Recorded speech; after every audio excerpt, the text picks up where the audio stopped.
Bismillahirrahmanirrahim. Assalamualaikum warahmatullahi wabarakatuh. Alhamdulillah bertemu dengan saya Ibu Sri Prapanti, SDMT, dosen Universitas Muhammadiyah Sumatera Utara. Dalam kesempatan ini saya akan menyampaikan tentang mata kuliah teknologi beton dengan silabusnya. Daftar isi yang dalam hal ini kita akan membahas tentang rencana pembelajaran semester, deskripsi perkuliahan, tujuan umum perkuliahan, tujuan khususnya juga, kemudian materi pembelajaran, literatur yang digunakan atau referensi, kemudian kontrak perkuliahan, kemudian aktivitas pembelajaran dan sistem evaluasinya. Sehingga dalam satu semester mata kuliah teknologi beton ini kita akan melihat bagaimana gambaran dan output yang mau kita dapatkan dari RPS ini. Adapun RPS-nya, di sini saya cantumkan juga RPS-nya dari teknologi beton dengan nilai-nilai yang sudah direncanakan dari sasaran capaiannya, kemudian mata kuliahnya, kemudian metode pembelajarannya, dan rencana pengajaran dari minggu pertama sampai ke minggu ke-16. Dan ada minggu ke-8 UTS dan minggu ke-16 itu UAS. Dan dalam hal ini juga saya sudah masukkan di dalam RPS, daftar pustaka. Nah, kita akan lihat apa deskripsi kuliah teknologi beton. Mata kuliah ini adalah untuk memperoleh kuat tekan beton yang sesuai dengan yang kita harapkan. Maka perlu dilakukan pengujian material dan komposisi campuran beton yang benar.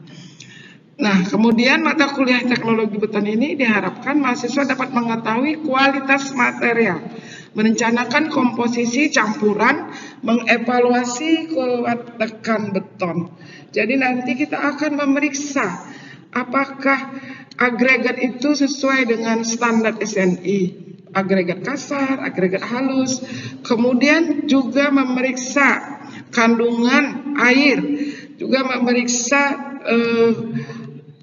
tipe semen yang digunakan. Sehingga ketika menyampur menjadi sebuah make design, maka akan diperolehlah sebuah kualitas material yang sudah teruji melalui uji laboratorium. Makanya dalam mata kuliah teknologi beton ini ada tatap muka, tatap maya, dengan karena kita metode e-learning hari ini itu didapatkan di teori, kemudian satu SKS lagi di praktikum beton. Nah, apa tujuannya? Tujuan pembelajarannya, mahasiswa mampu menerapkan ilmu teknologi beton dalam dunia teknik sipil dan mampu konstruksi teknik sipilnya. Dan mampu mengetahui sifat-sifat dan komposisi mineral, ada semen, agregat halus, dan agregat kasar. Kemudian mahasiswa mampu mengetahui bahan tambahan, admixture, untuk memperbaiki beton. Mahasiswa mampu mengetahui merancang komposisi campuran beton. Nah, mahasiswa juga mampu mengetahui sifat-sifat beton segar dan keras dan pengujiannya. Jadi ada nanti pengujian namanya uji kuat tekan, uji tarik, uji belah. Nah, itu semuanya digunakan untuk merencanakan apakah kekuatan beton tersebut sesuai dengan standar SNI, mutu beton yang standar SNI. Nah, juga kita harus mengetahui mutu beton tinggi dan beton khusus. Misalnya untuk bangunan di dermaga, di bandara yang memerlukan kualitas beton tinggi. Nah, kita juga harus mengetahui tujuannya bagaimana memperbaiki kondisi beton seandainya beton itu terjadi kerusakan. Nah, materi pembelajaran selama satu semester adalah dimulai dari pendahuluan. Nah, nanti ada video pembelajaran yang saya sampaikan, pendahuluan pengantar teknologi beton. Beton di sini sebagai bahan konstruksi, semen sendiri kita pelajari, agregat halus, agregat kasar, air, bahan tambah, merencanakan adukan beton, sifat-sifatnya, baik itu beton keras, beton segar. Kemudian nanti ada evaluasi mutu beton. Nah, itu dalam make design. Kemudian ada beton khusus dan bagaimana kerusakan dan teknologi perbaikan beton. Nah, referensi yang kita gunakan untuk satu semester ini, pertama buku Konkret Teknologi Neval. Kemudian ada juga teknologi beton, Trimulyono, tata cara pembangunan perencanaan struktur beton, dan kita juga akan mengupload jurnal-jurnal internasional. Kita bisa menginput materi-materi dari sana, dari book juga, dan search Google. Nah, di sini Ibu harus menyampaikan, saya harus menyampaikan kontrak kuliah. Karena apa? Karena ini menjadi sebuah standar penilaian. Selain pengajaran di kelas, juga ada etika yang harus menjadi sebuah kerjasama kita, kerjasama dan kesepakatan kita di awal. Yang pertama, sepakat ya bahwa mahasiswa itu harus hadir tepat pada waktu dan toleransinya 20 menit. Jadi kita sudah ngasih 20 menit, saya rasa sudah aman lah kalau yang terlambat. Nah, di sini juga mahasiswa dilarang memakai baju kaos, celana bolong, topi, sandal dalam kelas ya. Nah, kalau saya senang perempuan itu pakai rok. Nah, apabila mahasiswa itu sakit, nah maka dia perlu keterangan sakit ya, dikabari karena itu penting. Nah, bila ada perubahan jadwal, nanti kita akan sampaikan melalui konfirmasi melalui relator. Nah, penilaian attitude ini menjadi sebuah penilaian. Jadi kalau hasil nilai akhir itu ada penilaian attitude, range-nya 1 sampai 5. Apa saja attitude itu? Kedisiplinan, penampilan, kesantunan, kemampuan bekerja sama, kemampuan berkomunikasi, komitmen, keteladanan, semangat, empati, dan bertanggung jawab. Kenapa ini penting ditegaskan di masa-masa kuliah?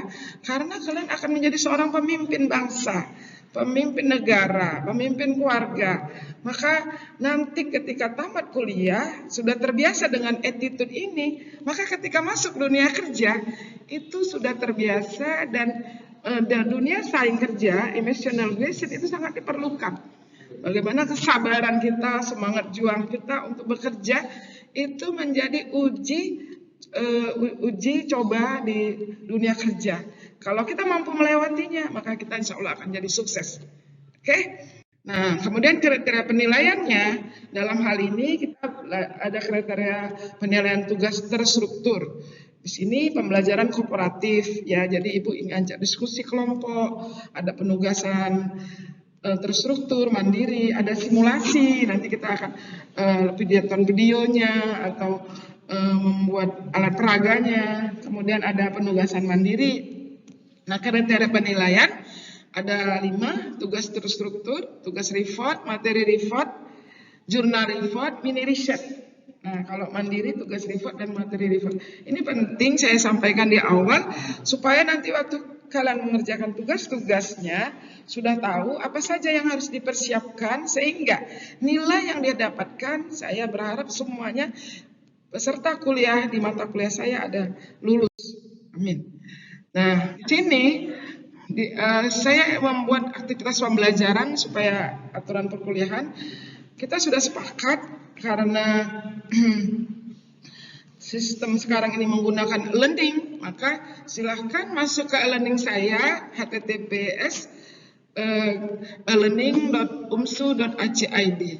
Nah, kita nanti ada juga kuis setiap beberapa pekan pertemuan kita buat kuis. Kemudian ada diskusi volume e-learning setiap minggu, bisa kita gunakan Google Meet atau Zoom. Nah, juga ada ujian pasti ya, ujian tengah semester, UTS, dan ujian semester, akhir semester. Nah, presentasinya bagaimana? Nah, ini harus tahu. Jadi kalian sudah bisa mengukur kira-kira berapa nilai saya nantinya ya. Nah, kuis itu 25%. UTS sendiri 25%, UAS 35%, dan aktif di forum, ada diskusi, ada pertanyaan, ada menjawab, kehadiran juga aktif, itu dihargai. Semua apa yang kalian lakukan di kelas, saya hargai dengan nilai. Dan harapannya nilai yang terbaik kalian dapatkan di akhir mata kuliah kita. Nah, dan daftar pustaka, membuat ini saya mempersiapkannya dengan buku-buku learning teaching center, education long time strategy, the scientific basic teaching, dan undang-undang aturan sistem pendidikan nasional tentang guru dosen pendidikan tinggi, kualifikasi nasional Indonesia KKNI, ya, standar pendidikan Indonesia, dan referensi pengajaran ini akan menjadi sebuah tanggung jawab saya sebagai dosen, ya, menjalankan Tridharma perguruan tinggi pengajaran. Dan nantinya kita akan mencoba dari program mata kuliah ini bisa menjadi sebuah program penelitian dan pengabdian masyarakat. Terima kasih atas perhatiannya. Demikianlah silabus penjelasan tentang mata kuliah teknologi beton. Semoga bermanfaat dan mudah-mudahan sukses buat semua yang melihat tayangan video ini. Assalamualaikum warahmatullahi wabarakatuh. Assalamualaikum warahmatullahi wabarakatuh. Bertemu kembali kita dalam suasana kuliah. Mata kuliah teknologi beton. Saya sangat bersyukur pada Allah karena kita masih diberikan kesehatan dan kemudahan dalam belajar. Walaupun masa pandemi seperti hari ini, di mana kita bisa tidak ketemu dalam tatap muka, tapi kita bisa bertemu dalam tatap maya. Nah, kalian sudah masuk absen di e-learning yang hari ini sudah Ibu kirimkan di e-learning pembelajaran kita, absensinya, kemudian materi ini juga sudah Ibu masukkan ke dalam e-learning sehingga kalian bisa menyimpan materi ini sebagai bahan referensi pembelajaran kita. Dan juga nanti Ibu akan memberikan juga soal kuis di akhir mata kuliah kita dengan yang sudah Ibu kirimkan ke e-learning. Jadi masa pandemi ini kita diharapkan aktif menggunakan e-learning melalui LMS UMSU, http://umsu.ig.id, yang kalian semua absen di sana, materi file sudah Ibu kirimkan, kemudian tugas-tugas kuliah juga sudah dikirimkan, dan nanti juga UTS kita menggunakan e-learning. Nah, untuk aplikasi komunikasi kita menggunakan WhatsApp, ya. Dan hari ini kita menggunakan protokol Zoom. Mata kuliah pengantar teknologi beton ini akan Ibu terangkan sebelum video yang kemarin Ibu sudah menyampaikan bahwa bagian RPS kita, kemudian deskripsi pengajaran kita, pembelajaran kita, dan sarana yang digunakan, kemudian referensi bukunya, kemudian kontrak kuliah kita sudah Ibu sampaikan. Dalam hal ini video kita yang lanjutnya adalah tentang materi. Nah, apa yang harus kita pelajari di teknologi beton ini? Di awal mata kuliah teknologi beton ini, Ibu ingin menyampaikan tentang definisi beton. Apa sih beton itu?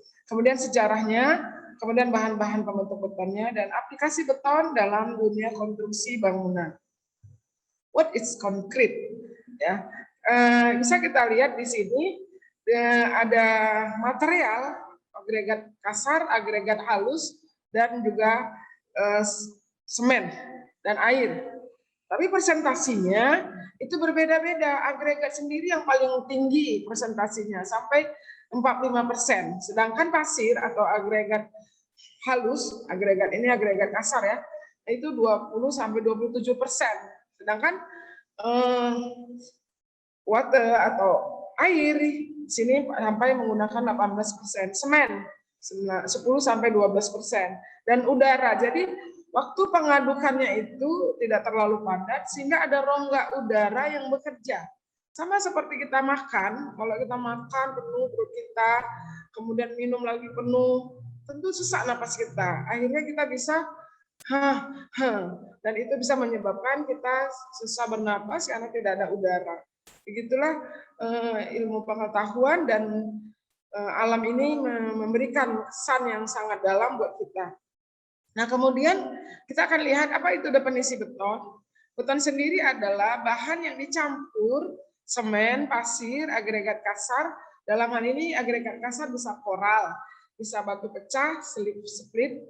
Nah, nanti di pertemuan berikutnya kita akan membahas khusus untuk agregat, bentuknya dan bagaimana cara memeriksa agregat, baik itu untuk analisa kadar garam, kadar airnya, kadar lumpurnya, dan lain-lain. Dan kita juga dalam hal ini beton sendiri ada beton bertulang. Walaupun kita belum belajar di mata kuliah yang lain di beton betulan, tapi tidak ada salahnya kita tambahkan sedikit di sini bahwa beton sendiri bekerja tidak bisa sendiri, dia perlu baja, bekerja sama-sama. Nah, untuk bisa membentukkan sebuah kekuatan konstruksi, maka kita harus menghitung memenuhi syarat kuat, ya, selain fungsional dan ekonomis. Tentu indah ya. Nah, sejarah beton ternyata di zaman dulu sekali ya, di masa zaman Mesir kuno itu sudah ditemukan cara menggunakan beton tapi menggunakan gips. Ya, kita pernah lihat piramid Mesir. Ya, begitu megahnya sampai sekarang. Nah, atau kerajaan Romawi dan Yunani itu menggunakan batu kapur mengandung silika.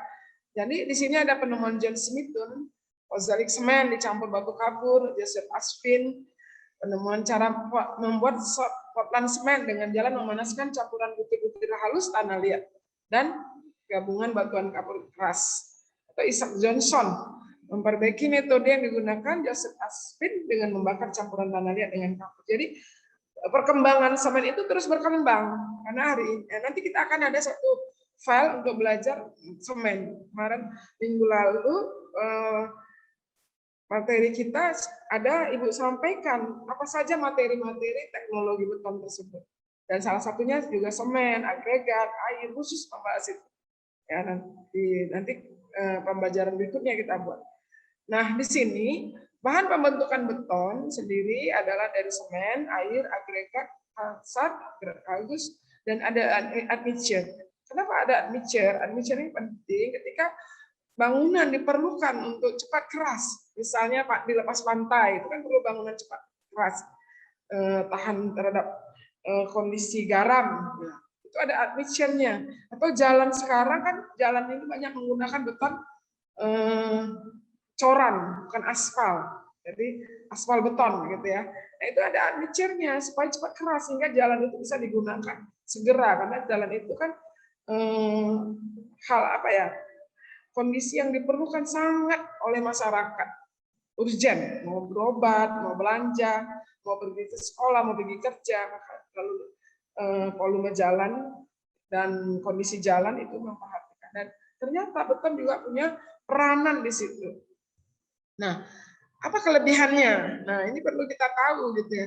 Ternyata kelebihan beton itu dapat dengan mudah dibentuk sesuai kebutuhan konstruksi. Jadi kalau bentuknya peta seperti balok, nah bisa dibuat.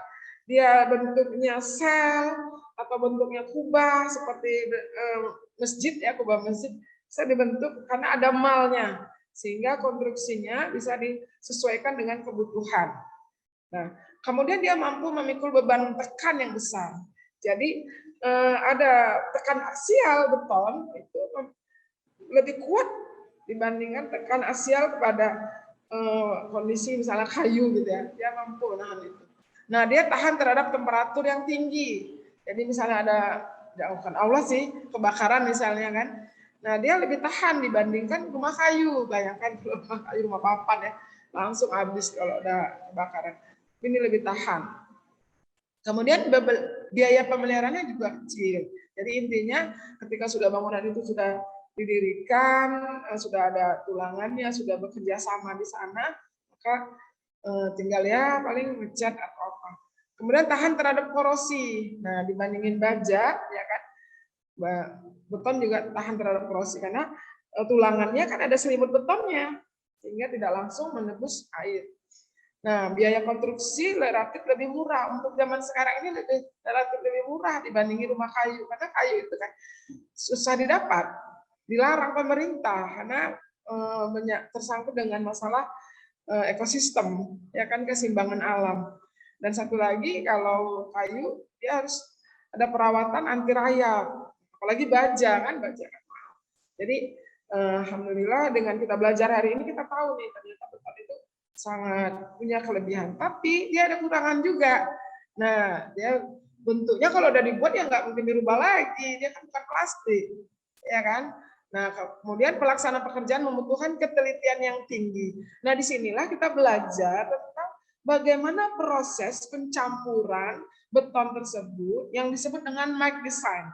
Nanti di pertemuan berikutnya kita akan belajar tentang make design. Jadi kita bisa menghitung volume atau berat dari air sendiri, kerikil, pasir, semen, sehingga dia menjadi sebuah satu kesatuan, punya perbandingan, dan itu setelah diteliti, ya hasilnya bagus, dan dia diuji lagi, namanya uji kuat tekan. Nanti kan akan praktikum uji kuat tekan. Kemudian kekurangan pasti ya, beton itu berat. Kita aja udah berat ya kan, apalagi beton. Nah, kekuatan menahan tarik yang sangat kecil. Nah, di sini permasalahannya. Untuk kekurangan beton bertulang, ya bertulang ya, dia tahan tariknya sangat kecil. Jadi ketika ditarik seperti ini, dia gampang crack. Maka ada teknologi terbaru, beton prategang. Nah, itu ya. Kemudian mengalami perubahan bentuk, deformasi sebagai fungsi dari waktu. Jadi lama-lama bisa retak, bisa kropos, ya bisa, apalagi kalau ada beban lateral, horizontal yang bekerja seperti gempa, bisa terjadi deformasi ya atau runtuh. Nah, ini yang Ibu maksud bending daerah tekan dan tarik. Ada bending stressing di end beam, ini balok ya, ada diletakkan di dua peletakan, diberikan tekanan. Nah, di sini ada compression tekan dan tension tarik, ya, atau C dan T tension. Di sini ada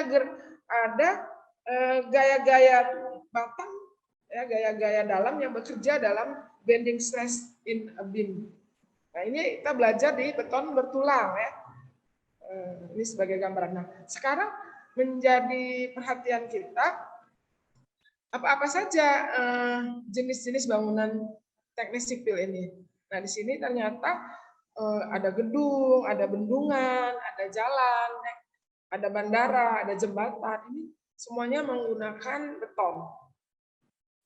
Syarat konstruksinya dia harus kuat, pasti. Nanti kita belajar tentang bagaimana sih kuat, fungsional, ya berfungsi, arsi indah, ya nanti kerjasama dengan arsitek ya, merancang bangunan tersebut indah, higienis dan ekonomis, ya artinya dampak amdal. Nah, di sini kita akan lihat aplikasi beton. Nah, ternyata banyak sekali aplikasi beton digunakan pada konstruksi teknik sipil. Untuk jalan kereta api itu ada post tension precast railway. Bantalannya ini dari beton, walaupun relnya dari baja.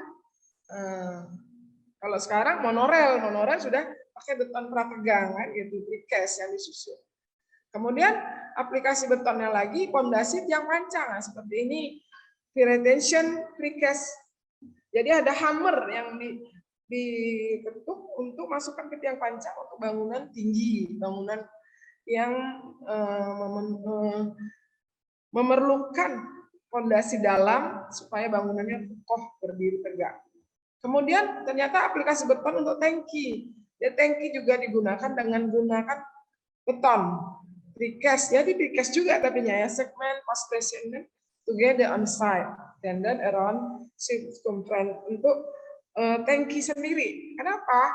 Kalau kita bayangkan kalau dia dari seng bisa berkarat, tapi dengan ini kan lebih kokoh, lebih aman, lebih higienis.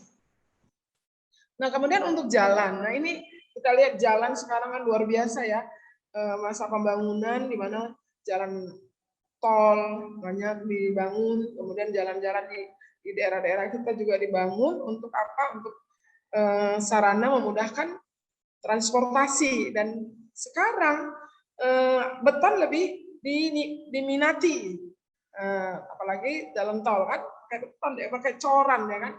Dulu waktu tahun lalu, 2 tahun yang lalu sebelum masa pandemi, kita sudah pernah langsung terjun ke lapangan melihat cara pembuatan jalan tol yang menggunakan beton, tidak aspal. Nah, mungkin di atasnya disiram aspal ya kan cara kerjanya. Nah, nanti kalau mudah-mudahan sih masa pandemi berlalu, kita bisa juga langsung ke tempat proyek pembuatan jalan tol. Ya, dari ilmu buat kita semua. Nah, apalagi jembatan. Nah, di sini pasti menggunakan beton. Nah, di sini kebanyakan sih betonnya beton bermutu tinggi dan biasanya precast Artinya sudah dibuat di pabrik, tinggal disusun di bentuk-bentuk ini ya, banyak bentuk jembatan. Ini jembatan Suramadu ya, dan beton ini di daerah Jakarta ya, buat flyover juga seperti itu. Nah, apalagi bendungan. Nah, keren nih bendungan raksasa nih. Ini di luar negeri ya. Nah, bendungan ini dimanfaatkan sangat banyak untuk masyarakat, irigasi, pelayaran, tambak ikan, sehingga air yang begitu melimpah di luar di danau itu bisa dibendung dengan menggunakan beton ya, kayak ada dinding penahan tanah juga. Nah, akhirnya air yang mengalir di sini bisa dimanfaatkan untuk warga masyarakat. Nah, seperti ini ya, ini fotonya di Bandung ya, di mana bendungan waduk ya, waduk untuk irigasi. Nah, untuk gedung apalagi beton pasti ya kan, bangunan bertingkat, bercangkar langit ya. Nah, seperti ini nih ada pengecoran ini juga.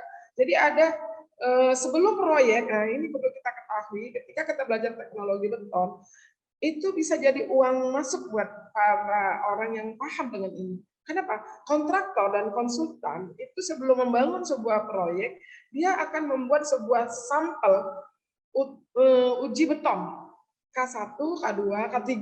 Nah, itu dilakukan di mana? Di laboratorium. Nah, nanti kalian akan masuk laboratorium dan akan membuat, apabila kalian bisa memahami, maka kalian tidak mudah ditokoh sama orang lab, sebagai seorang konsultan atau kontraktor. Karena konsultan pengawas akan meriksa apakah mutu betonnya ini sudah berstandar.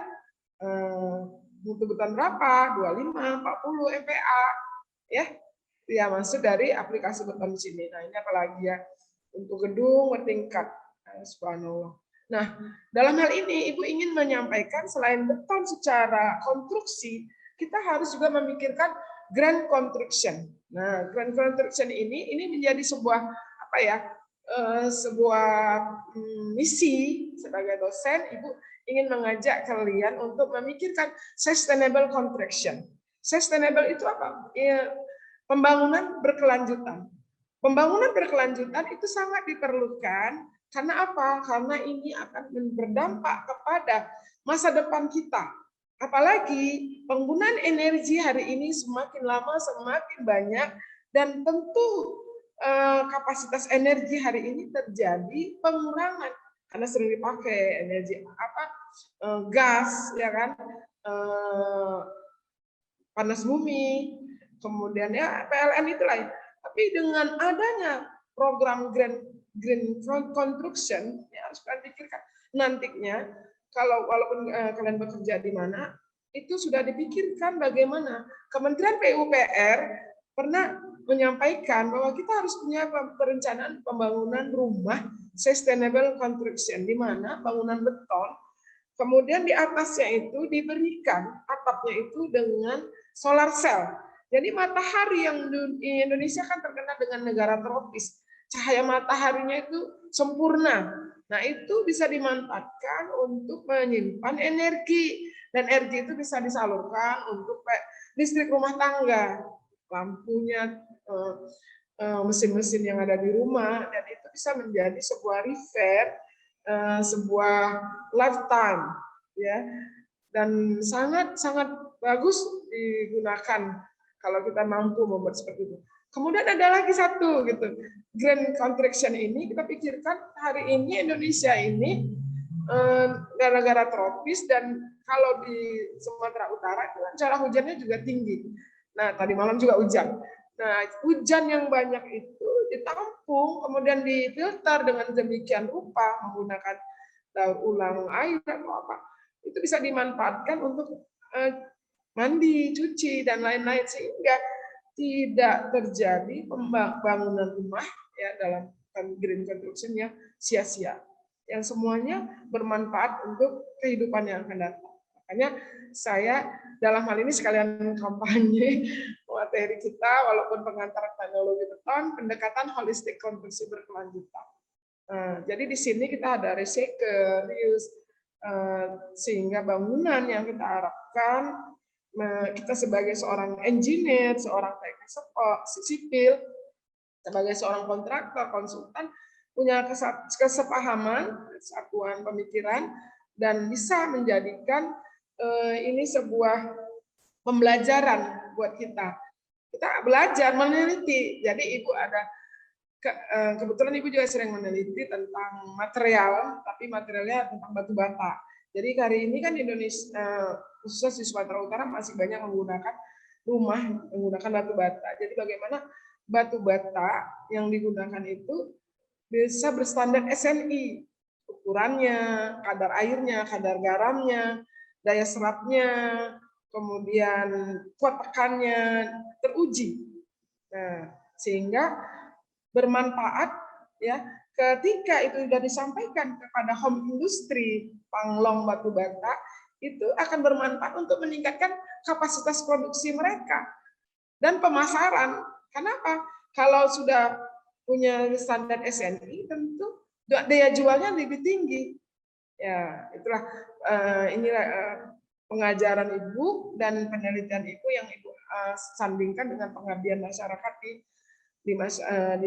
Tridharma perguruan tinggi kita. Dan Ibu berharap kalian juga punya semangat, walaupun kita tidak ketemu dalam tatap muka, tapi kita bisa bertemu dengan tatap maya seperti ini.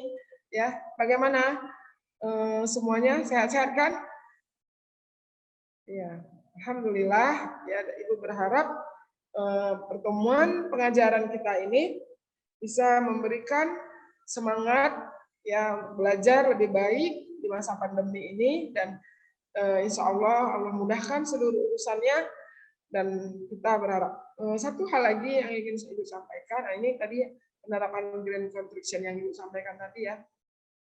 Nanti ada review materi teknologi beton kita. Ibu ingin cerita artinya Ibu ingin buka wawasan kalian sendiri tentang konstruksi ya yang dikaitkan dengan teknologi beton.